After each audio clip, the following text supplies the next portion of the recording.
이 성경에서 이 모세만큼이나 이 드라마 같은 인생을 산 인물이 없을 것입니다. 왕제의 신분으로 살인을 저질렀습니다. 다 모르겠지라고 숨겼지만 본인만 모르고 나머지는 다 알고 있었어요. 알고 보니. 그래서 그 길로 미디안 광야로 도망을 치게 됐습니다. 그게 그의 인생의 진짜 시작이었습니다. 거기서 미디안 제사장 이 이드로를 장인으로 이제 만나게 되고 그 딸과 결혼을 하게 됐습니다. 그의 인생은 이렇게 흘러가서 광야에서 돌고 도는 인생이 되고 말았습니다.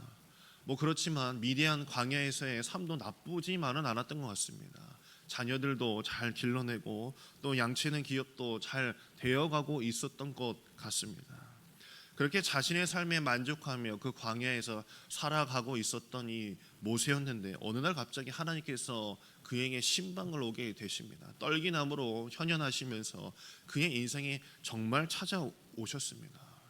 하나님께서 나에게 음성을 들려주셨으면 좋겠다, 뭔가 나에게 메시지를 전해주셨으면 좋겠다 라며 사는 사람들이 있습니다. 아주 귀한 음성을 듣는 것이죠. 그렇지만 이렇게 하나님께서 직접 신방을 오신다는 것은 하나님께서 엄청 큰 순종을 요구하시는 자리가 대부분입니다. 크나큰 순종이 뒤따라야 한다는 이야기를 말하는 것이죠. 호렙산에서 모세를 부르십니다. 모세는 처음 접하는 떨기나무 현상에 벌벌 떨며 무릎을 꿇었지만 이 광야에서 그나마 잘 살고 있는 그에게 뜬금없이 애굽으로 다시 돌아가라라는 말씀을 전해 주십니다. 그러면서 지금 내가 애굽에서 내 백성들이 울부짖는 소리가 들려서 너가 지금 바로에게 가서 그 백성들을 데리고 나와야 된다라는 말씀을 전해주고 계시는 것이죠. 그것도 자신이 살인을 저지르고 도망쳐 나온 애굽이었고 바로에게 가서 이스라엘 백성들을 인도하여 내달라는 말을 전하였을 때 그 비웃을 바로의 얼굴, 자신과 함께 살아왔던 그 왕자가 눈에 아른거렸습니다.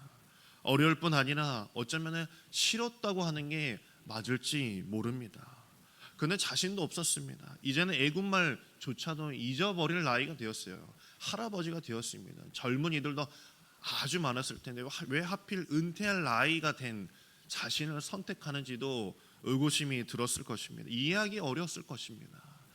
민족을 구할 마음도 없었습니다. 이제는 다 잊어버리고 나는 여기에 만족하며 살아가고 있는데 왜 나에게 이런 요구를 하시는지 알 길이 없었던 것이죠.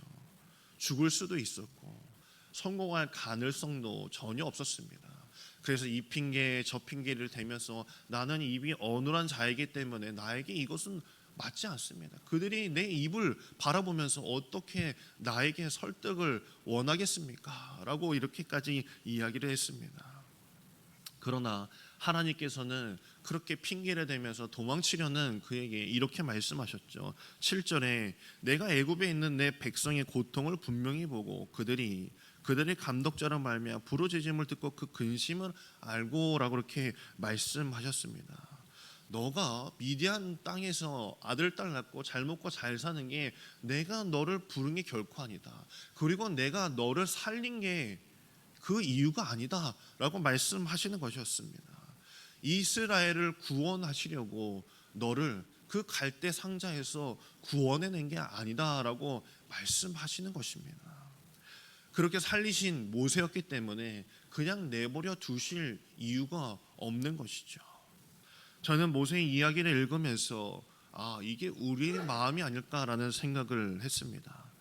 대부분 직장생활 잘하고 사업 잘 돼서 가정이 안정되고 아이들 원 없이 교육시키고 좋은 집 사고 화장실 늘리고 좋은 차 타고 여행 다니며 사는 게 꿈이 아닐까요? 우리나라도 이제 어느 정도 삶의 수준이 올라가다 보니 예전에도 꿈도 못 꾸던 그런 삶의 일상들을 가지게 됩니다.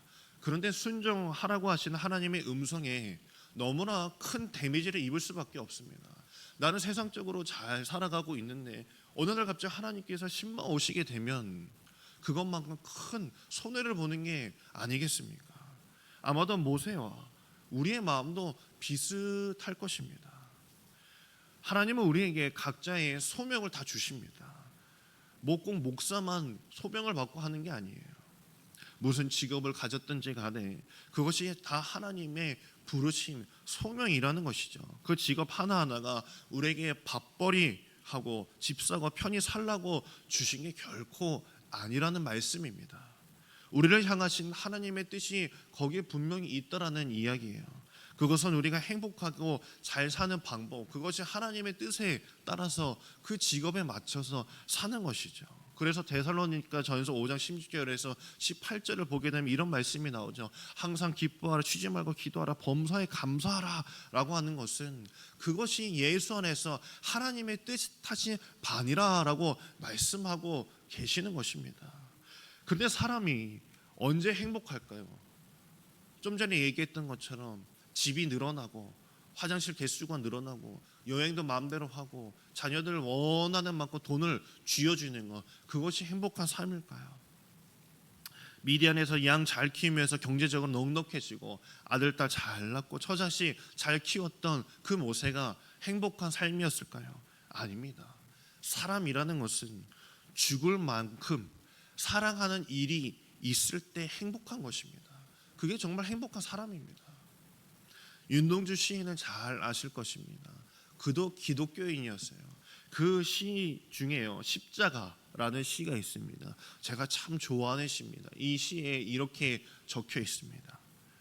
괴로웠던 사나이 행복한 예수, 그리스도에게처럼 십자가가 허락된다면 모가지를 들이우고 꽃처럼 피어나는 피를 어두워가는 하늘 밑에 조용히 흘리겠습니다.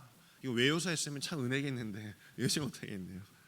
어느 날 교회당에 십자가를 탁 올려다 보았는데 예수 그리스도처럼 행복한 피 흘림이 허락받기를 기도하면서 어쩌면 이 시인은 이렇게 적었을지 모릅니다. 그러면서 십자가의 예수님, 십자가를 감당하신, 십자가에 달리신 예수님을 보면서 행복한 예수 그리스도라라고 이렇게 이야기를 했습니다. 과거 로마에서 십자가는 최악의 형벌이었습니다. 다 피하고 싶은 정치 범들이나 지는 아주 극한의 고통을 가져다주는 형벌입니다. 그런데 예수님을 괴로웠던 사나이라고 말하지 않고 행복한 사나이였다라고 이렇게 칭하고 있습니다. 그리고 윤동주 시인은 그가 그렇게 부럽다, 예수가 그렇게 부럽다라고 이렇게 이야기까지 합니다. 왜 그랬을까요?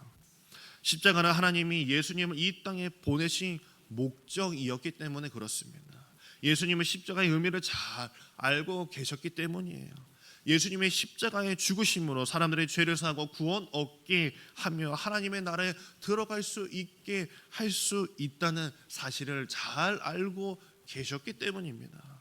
그래서 예수님께서는 하나님께서 원하시는 그 뜻, 그 이루는 십자가가 있어야만이 아버지를 기쁘게 할 수 있다는 것, 그것이 예수님은 행복이라고 여겼다는 것입니다. 그 십자가의 길이 행복의 길이었습니다. 그것을 예수님은 너무나도 잘 알고 있었어요. 내가 하나님의 뜻을 이루는 것, 그것이 나의 행복이라는 것이죠. 윤동주 시인은 예수님께서 얼마나 행복하셨을까 생각해보니 맞습니다. 내 한 목숨 십자가에 걸어도 좋을 만한 일이 있다는 것, 그것을 아는 자라면 그건 참 행복한 일일 것입니다. 물론 얼마나 괴로웠겠습니까? 그래도 십자가에 달리시고 죽으시고 부활하시면서 예수님은 그러셨을 거예요. 그때가 행복했지. 그래도 많은 사람을 살렸잖아. 그리고 너를 살렸잖아.